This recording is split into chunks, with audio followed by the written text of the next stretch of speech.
નમસ્કાર દર્શક મિત્રો, અર્બન ગુજરાતના ડિજિટલ પ્લેટફોર્મમાં તમારું સ્વાગત છે। આજે હોળીનો પવિત્ર તહેવાર છે, ત્યારે દરેક જગ્યાએ અલગ અલગ વસ્તુઓથી હોળી પ્રગટાવવામાં આવશે।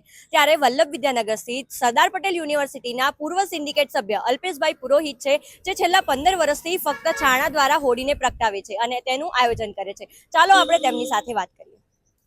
જી સર, આ હોળી તમે કેટલા વર્ષોથી પ્રગટાવો છો અને આનો વિચાર કઈ રીતના આવ્યો? આ હોળી છેલ્લા અમે 15 વર્ષથી પ્રગટાવીએ છીએ। આ હોળીનું મુખ્ય કારણ છે કે લાકડા અને વૃક્ષોનું છેદન ના થાય, અને આના કારણે સાયન્ટિફિક ઘણા બધા રીઝન છે। બીમારી ના થવી, આના રાખથી ચામડીના રોગ મટી જવા, એ બધું આ વિદ્યાર્થીઓ અને અહીંના તમામ અલગ અલગ લોકો ભેગા થઈને કરે છે। આપ જોઈ રહ્યા છો જે રીતે પાછળ બધાને લખનભાઈ બરવાડ જે છે, જે સમગ્ર હોળીનું આખું ગ્રુપ જે રીતે આયોજન કર્યું, માલધારી સમાજના આગેવાન છે, એ જ રીતે ક્ષત્રિય સમાજના આગેવાન છે, મુસ્લિમ સમાજના જે આગેવાનો છે એ પણ આમાં સહભાગી થાય છે, ખજૂર અને એ બધું આપીને એ રીતે અલગ અલગ લોકો દ્વારા, અલગ અલગ જાતિ ધર્મના લોકો દ્વારા આયોજન કરવામાં આવે છે।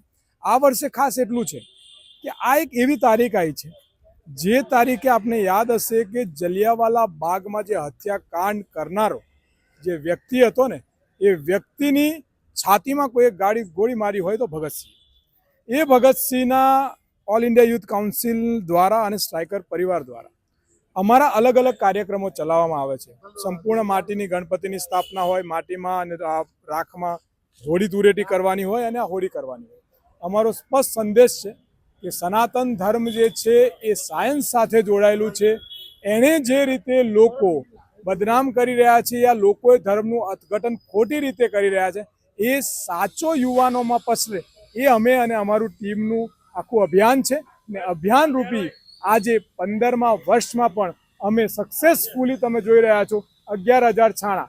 અમે જ્યારે છાણા લેતા હતા, જ્યારે શરૂઆત કરાઈ ત્યારે મફતમાં છાણા મળતા હતા। આજે મારા એ પશુપાલકને એક છાણાના 2 રૂપિયા, 3 રૂપિયા અને 5 રૂપિયા સુધી લોકો ધીરે ધીરે ટેવાયા છે અને લેવા માંડ્યા છે। પશુપાલકોને પણ રોજગારી મળે છે, સાથે પર્યાવરણ પણ નુકસાન થતું નથી, અને ચામડી અને એવા કઈ રોગો માટે પણ આ જરૂરી છે। લોકો અહીંથી તપાસરા ભરીને તમે સવાર આવશે લઈ જશે, એમના ઘરે આજુબાજુ નાખવા ઉધઈ ના આવે, કીડા મકોડા ના આવે। ઘણા લોકો બિલ્ડિંગ બનાવે છે તો એના ગઈ વખતે એક જણ આખું ટ્રેક્ટર પર એમના પાયામાં નાખવા લઈ ગયા હતા। મતલબ કે સમાજમાં સનાતન ધર્મનો સંદેશ છે જોડવું, ખુશ રહેવું, શાંતિ રહેવું, પ્રગતિશીલ રહેવું। મહાત્મા ગાંધીનું ગુજરાત, સરદારની આ ધરતી। મહાત્મા ગાંધી સમગ્ર વિશ્વમાં કેમ પ્રખ્યાત? શાંતિનો સંદેશ, એકતાનો સંદેશ, અહિંસાનો સંદેશ, અને એ સંદેશ આપે છે સનાતન ધર્મ। બસ અમે એનું પાલન કરીએ છીએ અને અભિયાનને આગળ વધારીએ।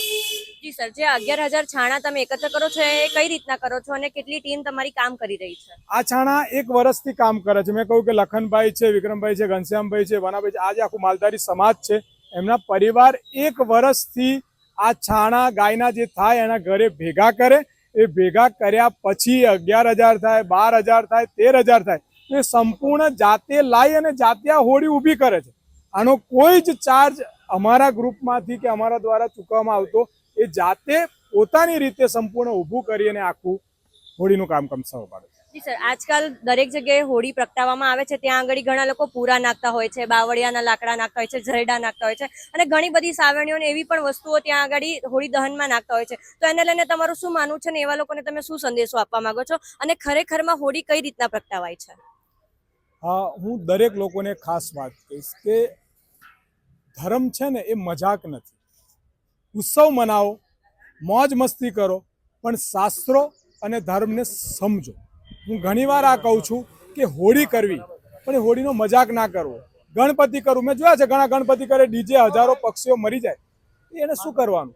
તમે જુઓ છો કે તમે જ્યારે કોઈ પણ પ્રસંગ કરતા હો તો એની સાથે તમારે ધ્યાન રાખવું જોઈએ કે તમે ક્યાંક ને ક્યાંક પ્રકૃતિ જોડે તો છેડા નથી કરતા, અને તમે જે કરશો એનું પરિણામ ફરીને તમારી જોડે જ આવવાનું છે।